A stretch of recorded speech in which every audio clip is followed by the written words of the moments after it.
John chapter 10 from verses 1 up to verse 14 lang ako ito, no? Juan Kapitulo 10, 1 hangtod sa 14 ini. Verily, verily, I tell you, Pharisees, anyone who does not enter the sheeppen by the gate, but climbs in some other way, is a thief and a robber. The one who enters by the gate is the shepherd of the sheep. The gatekeeper opens the gate for him, and the sheep listen to his voice. He calls his own sheep by name and leads them out.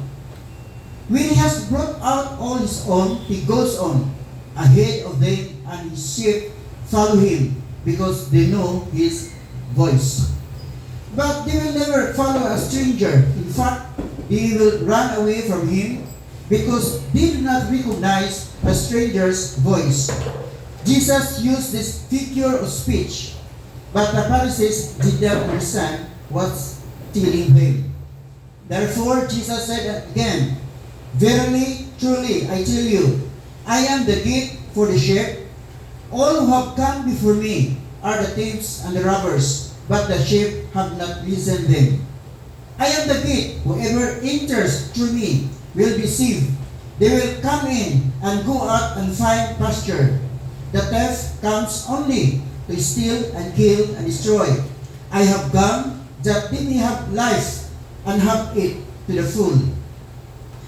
I am a good shepherd. The good shepherd lays down his life for the sheep. The hired man is not the shepherd and does not own the sheep. So when he sees the wolf coming, he abandons the sheep and runs away. Then the wolf attacks the flocks and scatters it. The man runs away because he is hired hand and cares nothing for the sheep. I am the good shepherd. I know my sheep, and my sheep know me. No? Siya ang atong maayong magbalantay o ang iyang mga kamero nahibalo sa iyang tingog. Amen ba? O nasay ko nga nitak na sa tagon, nasay ta sa tingog sa atong magbalantay nga mao ang atong Dios isoon. So sa atong ginabasa, na klaro kayo ang gipalihag sa atong Dios may tungod sa tinuod nga magbalantay isoon. Di kung imong tanaw, dunay duha ka butang nga ako nakita dinhi, no? Ang mga tao nga misubmit nga as Ginoo o ang mga tao nga ilang gi-reject ang Dios bias ilang kinabuhi igsoon. O dunay duha ka klase nga kinaiyan nga imong makita igsoon. And the first character of those who submit themselves to God is that they enter to the gate or through the door. So the word enter sa maayo sa kuan kining gitawag og English, gitawag ni siya action word. So may action word. Verb. The action ang word. No? Gibuhat, no? Sa diyan ni Anita, niling kamuntagon karon, atong gitugutan na misulod ta sa puntahan, it means you belong to the family of God. You belong the sheepfold of God. Amen pa? Pero ang pangtana, nga naman nga daghan karon nga mga tao na wa sila nakatutol sa gitawag og gate igsoon. Nagulo ka ba? Ngano? Mo ni ang gisulti sa 2 Corinthians chapter 4, verse 4. That the God of this world has blinded the minds of those who don't believe. They cannot see the gates, o kung dili man nila makita ang gate igsoon, so unsaon man nila pagsulod sa gitawag o pultahan. Amen pa ba niya? Muna nagpasalamat sa Dios nilitak na sa muntagon, nga naman kay ang Dios nag-aabli sa spiritual mind igsoon. Amen ba? Muna naka-anhita nili mo nga dapit na kahimutang desisyon igsoon pag serve Dios Dios Espiritu o sa kamatuoran. Amen ba? O magpasalamat ka tungkol kay ang Dios igsoon nagluwas kanato. Amen. Sa tanan nga mga problema, sa tanan nga mga kabugaton, dunay Dios igsoon nga nagtabang nga ni sa atong tagsa-tagsa ka mga kinabuhi. Amen. Pero pagtana, posible pa nga dunay tao nga makasunod sa gate nga sa mga balayso nga wa miag gate. Yeah. Ha? Oh. Labi na kung nawad agyawi. Usahay ang gitawag og kawatan igsoon. Tinuod dili. No, talagsa kawatan mo agi gate. No, kasagaran mo agi sa Bintana. bintana o asa pa dapat igsoon, no? Apan alam ka natin igsoon, no? Excited ta nga mianhi ganuman to kay atong pasalamatan ang Dios. Amen. Pero tinuod bang excited ta? Amen. Namo ko yung ubangod nga mangutana, inguli nga, nagdag mo lahi, inguli. Nanay tao sa, simbahan, ngayon siya, wala si pastor pamato dito. Choy, pagtuin si pastor. Dili tao. Unya na lang ko ang hati, upang dili tao. Makapanawin mo po tagahat, anak. No? Amen pa mo diha. Pero ang tao excited, no? Di na mo tanag nabay tao niya simbahan. Musunod siya sa simbahan nga naman excited nga musimba dihas Ginoo. Amen. Excited ba ta? Amen. Amen pa mo diha.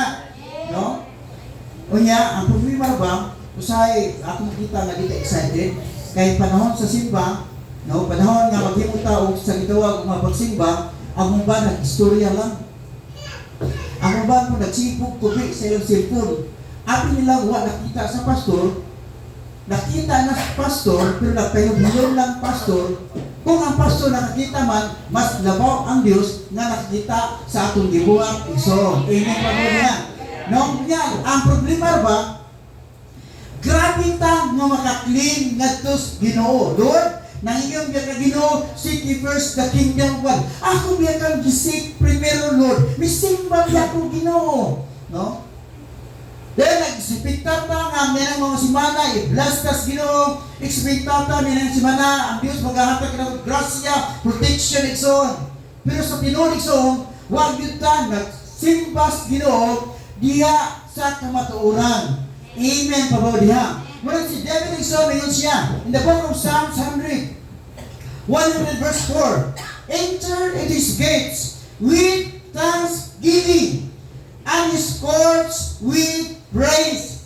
Be thankful to him and bless his name. Amen ba? Amen. Kinahanglan atong pasalamatan ang Dios nga naman kay sa matag adlaw ang protection sa Ginoo iyang gihatag sa aton sa tagsa ka mga kinabuhi. Amen.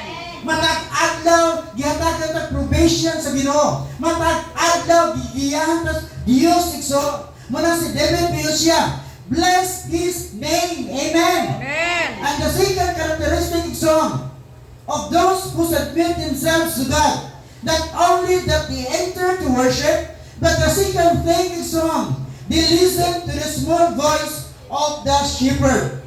Amen. Pamamuna. Amen. Mingon si Jesus, my sheep listen my voice. Ang akong mga kaniro magapatalingog sa akong tingog. Sometimes we listen to people. Labi na kung ang tao maayo kay manulti.